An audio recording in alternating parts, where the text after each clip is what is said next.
दोस्तों नमस्कार। मैं हूं रोमा और आप देख रहे हैं न्यूज नशा। दोस्तों, देवली उनियारा विधानसभा उपचुनाव के दौरान निर्दलीय प्रत्याशी नरेश मीणा द्वारा एसडीएम अमित चौधरी को थप्पड़ मारने की घटना ने राजस्थान की राजनीति में हलचल सी मचा रखी है। पुलिस प्रशासन ने नरेश मीणा के खिलाफ 4 मामले दर्ज किए हैं, जिसमें शासकीय कार्य में बाधा डालने, मारपीट और अन्य गंभीर धाराएं शामिल है। फिलहाल नरेश मीणा जेल में है और इस मामले की जांच चल रही है। इस घटना ने राजनीतिक गलियारों में गर्मागर्मी पैदा कर दी है। कांग्रेस और बीजेपी के नेताओं के बीच भी तीखी बयानबाजी हो रही है। कांग्रेस का कहना है कि कानून व्यवस्था बनाए रखना सरकार की जिम्मेवारी है, जबकि बीजेपी इसे प्रशासन की नाकामी और निष्पक्षता पर सवाल उठा रही है। इस घटना ने चुनावी माहौल को और भी चिंतापूर्ण बना दिया है और दोनों पार्टियां इसे जनता के बीच अपनी अपनी राजनीति चमकाने के अवसर के रूप में देख रही है। अब देखना दिलचस्प होगा कि इस मुद्दे पर चुनावी नतीजों पर क्या कुछ प्रभाव पड़ सकता है। इन तमाम मुद्दों पर बातचीत करने के लिए हमारे साथ इस समय मौजूद है राजस्थान से senior journalist Ramesh Gandhi ji. Sir नमस्कार, स्वागत है आपका। बहुत बहुत धन्यवाद रोमा जी।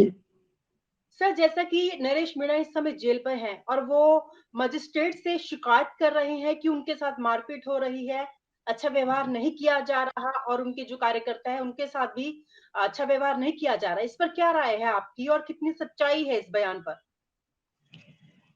नरेश मीणा के वकीलों ने जब उनको गिरफ्तार कर निवाई कोर्ट में पेश किया गया था, तो वकीलों ने आरोप लगाया पुलिस ने थाने में उनको बहुत पीटा है, यातनाएं दी जा रही है, खाना नहीं दिया जा रहा है, वहीं उनको सोने के लिए नीचे फर्श पर लेटाया जा रहा है। लेकिन ये सब बातें जब निराधार हुई कि दूसरी प्रकरण की पेशी में जब उन्हें टोंक कोर्ट की उनियारा में पेश किया गया, तो वहां मजिस्ट्रेट ने उनसे रूबरू होते हुए पूछा, तो उन्होंने कहा कि ना तो मेरे साथ पुलिस टॉर्चर कर रही है, ना मारपीट कर रही है और ना मेरे साथ जेल में खाने पे कोई भेदभाव हो रहा है। कुल मिलाकर मैं स्वस्थ हूँ और जेल से ही मेरे समर्थकों से मैं अपील कर रहा हूँ और प्रदर्शन करें। उसी तारतम्य में राजस्थान सूबे के 3-4 जिलों में जहां मीणा बाहुल्य इलाका है, वहां उग्र प्रदर्शन हो रहे हैं। सबसे पहला प्रदर्शन उनके गृहनगर बारा से शुरू हुआ है, जहां उनकी माँ, पत्नी, बेटा और अन्य लोग धरने पे बैठे थे। माँ की आंखों से नीर, पत्नी की आंखों से पति की पिटाई का और पति की दुर्गति का दृश्य देखकर रो रो के बेहाल बेटा पापा की याद में रो रो के बेहाल हो रहा है। पिता भी नेताओं के सामने रो रो कर पश्चाताप कर रहे हैं कि नरेश ने ऐसा कांड क्यों किया, जिससे सारे परिवार को संकट में डाल दिया और प्रदेश की सरकार को भी संकट में डाल दिया। अगर उसको कोई शिकायत थी तो वे लिखित में चुनाव आयोग से, मुख्यमंत्री से और कलेक्टर नहीं सुन रही थी तो कमिश्नर से, आईजी से करते। लेकिन कानून को हाथ में लेकर उन्होंने बहुत बुरा किया है, जो बहुत निंदनीय है और पूरा परिवार भी इससे शर्मिंदा है। कुल मिलाकर नरेश मीणा के इस कांड से जहां एक और सूबे में राजनीति का दौर भी शुरू हो गया है, जी। नरेश मीणा के खुलकर बचाव में आए हैं उनके राजनीतिक गुरु और भजनलाल सरकार के मंत्री रोड़ीलाल मीणा। उनके बचाव पक्ष में नहीं आ रहे हैं, जिनके लिए उन्होंने रात दिन खून पसीना बहा। भाजपा से कांग्रेस में आए प्रहलाद गुंजल, उन्होंने अभी तक एक भी टिप्पणी नहीं की है और अपने जबान से ताला भी नहीं खोला है कि नरेश मीणा ने जो कृत्य किया वह गलत था। केंद्रीय मंत्री गजेंद्र सिंह शेखावत ने अपने गृहनगर जोधपुर में अखबार नवोदितों से मुखातिब होते हुए नरेश मीणा थप्पड़ कांड पर अपनी प्रतिक्रिया जाहिर करते हुए कहा है कि नरेश मीणा को ऐसा कृत्य नहीं करना चाहिए कि वह एसडीएम जैसे प्रशासनिक अधिकारी, कार्यपालक मजिस्ट्रेट को मारपीट करे, गुंडागिर्दी करे, भाड़े के गुंडे बुलाए और अशांति का माहौल शांति प्रिय टोंक उनियारा जैसी विधानसभा क्षेत्र में करवाकर उसने बहुत गलत कृत्य किया है और इसकी न्यायिक जांच भजनलाल सरकार करा रही है। वहीं कांग्रेस इस पर जो रोटियां सेक रही है वह उनका ही पाला हुआ गुर्गा है। उन्होंने सचिन पायलट पे भी तीखा हमला बोला है कि प्रशासनिक अमले और भजनलाल सरकार की प्रशासनिक छूट पर तो वह बोल रहे हैं, लेकिन नरेश मीणा ने जो कृत्य किया है उस पर उनकी जबान क्यों नहीं खुल रही है। कहीं ना कहीं अप्रत्यक्ष रूप से वह नरेश मीणा का बचाव कर रहे हैं। वहीं पूर्व प्रदेश अध्यक्ष सांसद सीपी जोशी ने भी तीखा हमला बोला है दिल्ली में और कहा है कि नरेश मीणा ने जो एसडीएम में थप्पड़ मारकर लोकतंत्र की हत्या करने की कोशिश की है वह बर्दाश्त नहीं होगी और उसे कड़े से कड़ा दंड मिलना चाहिए। इसकी न्यायिक जांच चल रही है।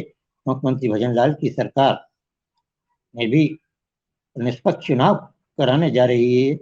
उसके बाद भी कांग्रेस के लोगों ने हारते हुए देखकर बौखलाकर ये कृत्य करवाया है, इसकी मैं निंदा करता हूं।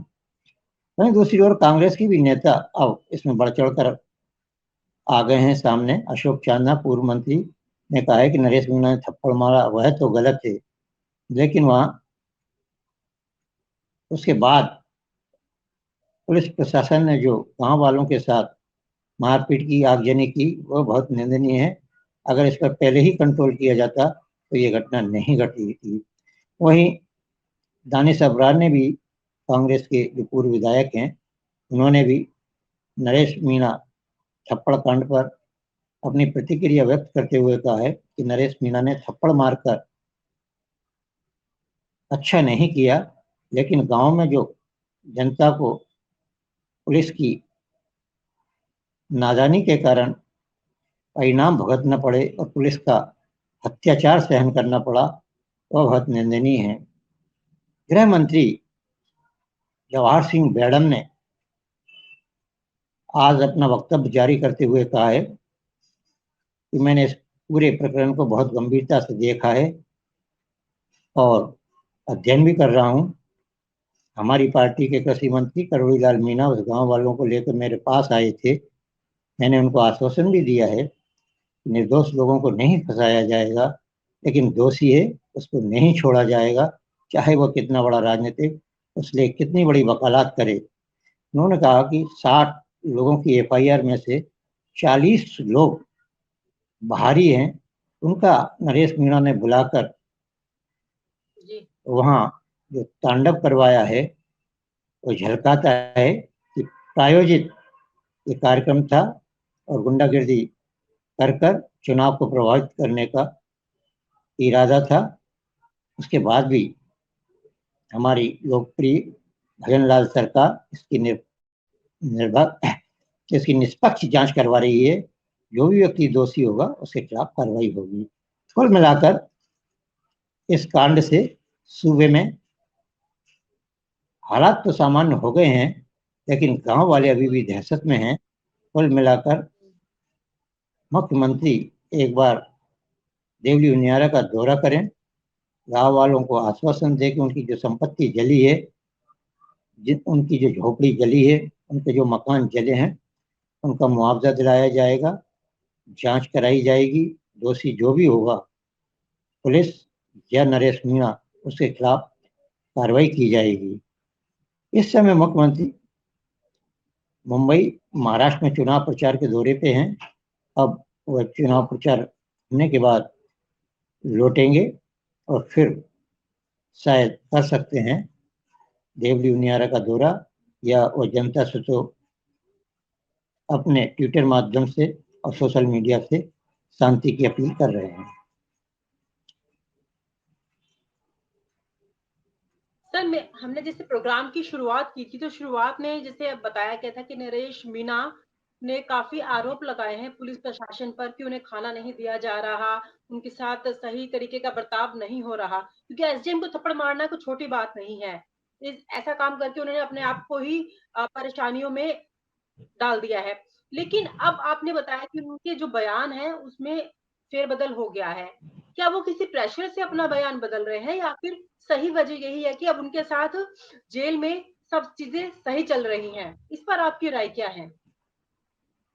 देखिएगा, इतना बड़ा कांड है, पुलिस भी बहुत बारीकी से नज़र रखे हुए है और हुँ, प्रतिपक्ष भी इस पर बारीकी से नज़र रखे हुए है।